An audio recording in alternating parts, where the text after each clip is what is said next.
Bismillah. Lanjut. Nah, ini ada teori dari Francine J. Teman-teman mungkin pernah atau sudah baca bukunya yang judulnya Seni Hidup Minimalis. Nah, dia punya rumus namanya streamline. Streamline itu ya singkatan dari huruf pertama. Jadi huruf pertamanya itu kan S, T, R, I, A, M, dan seterusnya. Itu kalau dibaca streamline. Ini singkatan cara kita mempraktekkan hidup minimalis. Yang pertama apa? Prinsip pertama, start over. Yuk dimulai lagi sekarang hidup kita. Ambisi-ambisi yang kemarin, keinginan-keinginan yang kemarin dan lain sebagainya itu yuk diuji lagi.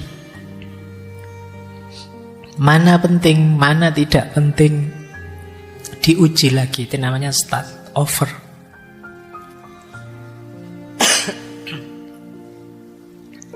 Yang kedua, treasure and transfer.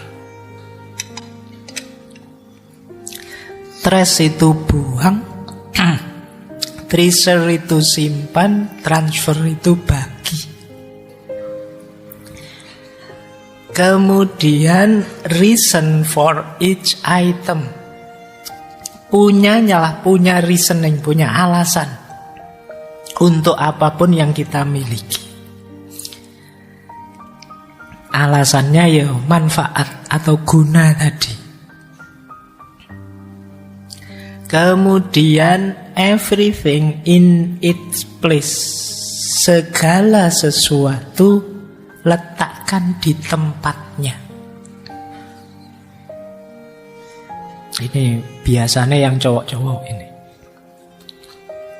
sering bermasalah dengan segala sesuatu di tempatnya.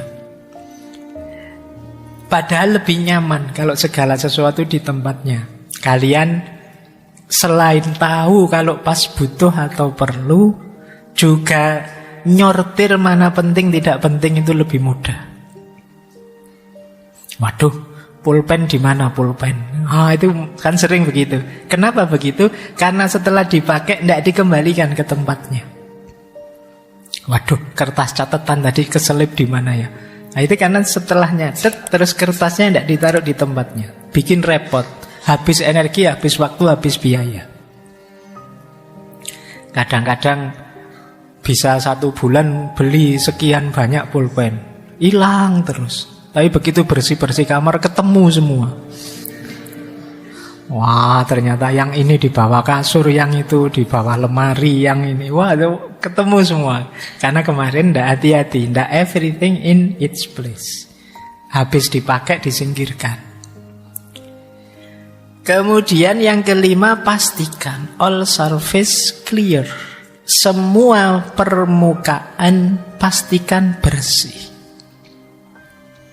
Permukaan datar apa saja, meja kah, dipan kah, kursi kah, ini ada permukaannya itu. Pastikan bersih. Segala yang terlihat, berarti kan itu permukaan, harus bersih. Lantai kah, pastikan bersih. Kemudian modules. Modules itu artinya ruang. Pastikan kalau kalian beli sesuatu atau punya sesuatu, tersedia ruangnya. Jangan sampai kalian beli sesuatu terus, waduh ini ditaruh di mana ya?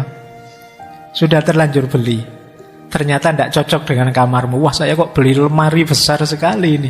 Kamarku cukup 2x3. Lemarinya 1x2, wah tinggal 1 meter. Itu kamu tidak cerdas namanya. Harus ngerti tata ruang. Jadi kalau kamu punya sesuatu, pastikan ada tempatnya. Kemudian limit, ngerti batasnya. Jangan mentang-mentang seneng, mentang-mentang enak, terus kamu koleksi sebanyak mungkin misalnya. Itu masalah nanti. Saya seneng ya Pak, wah saya pengen koleksi banyak hal. Loh, cocok enggak dengan dirimu? Ada gunanya enggak? Ruangnya cukup enggak? Mampu enggak kamu ngopeni ngurusi? Nah itu kalian harus paham kapasitasmu. Terus, if one comes, one goes out. Harus tega kalau ada yang baru, yang lama dikeluarkan. Kayak waktu kita beli baju misalnya, ada yang baru, yang lama dikeluarkan. Misalnya kalian punya pingin ideal baju menurutmu berapa? 5 misalnya. Ya pertahankan 5. Kok beli baju yang ke-6, salah satu yang 5 tadi share ke yang lain, bagi ke yang lain. Nah itu maksudnya one comes, one goes out. Zaman saya di pondok itu pernah baju yang saya punya itu hanya seragam sekolah dan 3 baju. 3 baju itu 1 dipakai, 1 di lemari, 1 dicuci.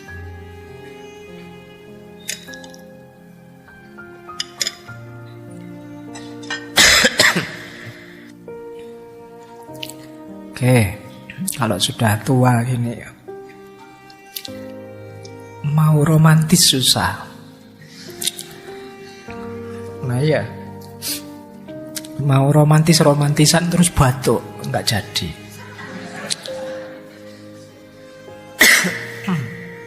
Lanjut ya. Jadi one comes, one go out. Ini lanjut cerita saya tadi. Jadi 1 dipakai, 1 dicuci, 1 di lemari. Nanti besoknya yang dipakai dicuci, yang di lemari dipakai, yang dicuci taruh lemari. Sebenarnya 3 cukup, tapi kan kita punyanya 30 baju. Itu yang sering jadi masalah. Terus narrow down itu batasi, persempit sekecil mungkin. Jadi kalau 2 cukup ya 2 saja, 1 cukup ya 1 saja. Kemudian everyday maintenance. Everyday maintenance itu ya jangan males ngopeni. Punya motor, punya mobil, punya tadi peliharaan dan lain sebagainya, sering nambah masalah kalau kita males ngopeni. Oke, jadi ini prinsipnya. Namanya streamline. Lanjut. Ini yang sering orang salah paham terhadap minimalisme. Yang pertama apa? Membuang barang-barang sekaligus tanpa pertimbangan. Ya kayak tadi misalnya kalian ini panas-panasnya sekarang, nanti pulang ke kos-kosan barangmu kamu buangi semua. Wah ini saya sia-sia ini, tidak manfaat ini, sampai kamu buangi semua. Ya tidak begitu. Dievaluasi maksudnya, bukan dibuangi semua. Kemudian menganggap minimalis itu sebagai tren estetik. Kalau ini lebih unik lagi. Nanti pulang dari sini terus beli, wah ada sekarang Pak celana minimalis, wah ada baju minimalis, ada. Itu namanya terus jadi tren. Kamu sekedar tren. Ini loh Pak model rumah yang minimalis. Oh berarti saya harus beli rumah minimalis ini Pak. Ini loh Pak, apa-apa nyari yang labelnya minimalis. Sekarang kan begitu. Wah ini gambar minimalis loh, apa-apa cari minimalis. Itu namanya terus dipahami minimalis itu tren. Kebalikannya yang pertama, nanti pulang dari sini beli macam-macam yang kategorinya minimalis. Ya sama saja blunder. Maksudnya bukan itu. Terus yang ketiga, mengikuti standarnya orang. Minimalis itu standar kita sendiri. Mungkin orang lain butuhnya hanya 10, tapi kalau kita butuhnya 12, ya kita ambil 12. Jangan, wah dia lebih minimalis dari saya kalau begitu. Ya enggak, ya sama-sama minimalis, cuma standarnya beda. Gitu loh. Pak, teman saya sampo saja Pak, saya kok sampo sama conditioner ya Pak, saya berlebihan berarti tak buang. Ya enggak, kalau kamu butuh conditioner ya ambil saja conditioner. Jangan semuanya mengikuti standarnya orang, ya standarmu sendiri, yang minimalis, yang seperti apa. Kemudian tidak menyimpan barang-barang kenangan atau barang hadiah. Ini juga salah kaprah. Kayak tadi barangnya mantan, ya bukan berarti barangnya mantan dibuang semua, ya enggak begitu. Wah ini Pak, saya dulu dikasih mantan ini Pak, bentuknya mobil misalnya. Iya. Ya kalau mantannya orang kaya kan mobil, kalau kamu ya mobil-mobilan. Nah, terus kamu buang semua ya enggak. Yo kalau memang tadi loh ada guna eksistensialnya, ya tetap kamu simpan. Pak, dengan nyimpen barang ini itu saya selalu terkenang betapa sakitnya hati saya. Jadi saya tambah semangat untuk menunjukkan, biar dia nyesel besok mutus saya misalnya. Jadi ini penyemangat saya ini Pak untuk yo. Jadi ya tidak semua harus dibuang. Lagi-lagi standarnya bukan emosimu, tapi gunanya. Kalau memang sangat berguna, oke. Tapi kalau malah membuat kamu melempem, begitu lihat barang mantan kamu terus mewek, kamu terus, aduh hidup, ya wis, mending kamu singkirkan saja. Jadi tidak serta-merta dibuang. Kemudian ini di Francis J ya, tidak peduli pada pakaian. Tidak peduli itu kadang-kadang, ala Pak, ya meskipun orang-orang pakai baju beres, saya minimalis kok, saya pakai kaos saja, saya pakai kaos oblong saja, saya pakai, ya enggak. Yang tidak boleh berlebihan.